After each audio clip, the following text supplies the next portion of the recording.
پیغمبر اسلام صلی اللہ علیہ وآلہ وسلم کے پاس ایک غریب آدمی نے جا کر عرض کی، میرا ہاتھ بہت تنگ ہے، کوئی ایسی تجویز بتا دیجئے کہ یہ تنگی جاتی رہے۔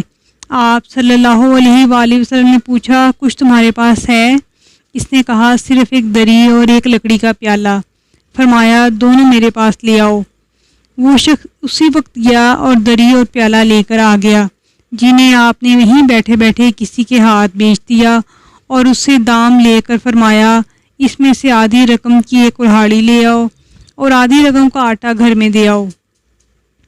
تھوڑی دیر میں جب وہ آٹا گھر پہنچا کر اور کلہاڑی لے کر آپ صلی اللہ علیہ وآلہ وسلم کی خدمت میں دوبارہ حاضر ہوا تو آپ صلی اللہ علیہ وآلہ وسلم نے اپنے ہاتھ سے اس میں لکڑی کا دستہ لگا دیا اور فرمایا، جاؤ ہر روز جنگل میں جا کر اس سے لکڑیاں کاٹ لایا کرو اور انہیں بیچ کر گھر کا خرچ چلایا کرو۔ 15ویں دن کے بعد پھر آنا اور ہمیں اپنا حال بتا جانا۔ غریب نے 15ویں دن آ کر عرض کی، گھر کا خرچ چلا کر اس وقت میرے پاس اچھی خاصی رقم موجود ہے۔ آپ صلی اللہ علیہ وآلہ وسلم بہت خوش ہوئے اور وہ شخص تھوڑے ہی عرصے میں خوشحال ہو گیا۔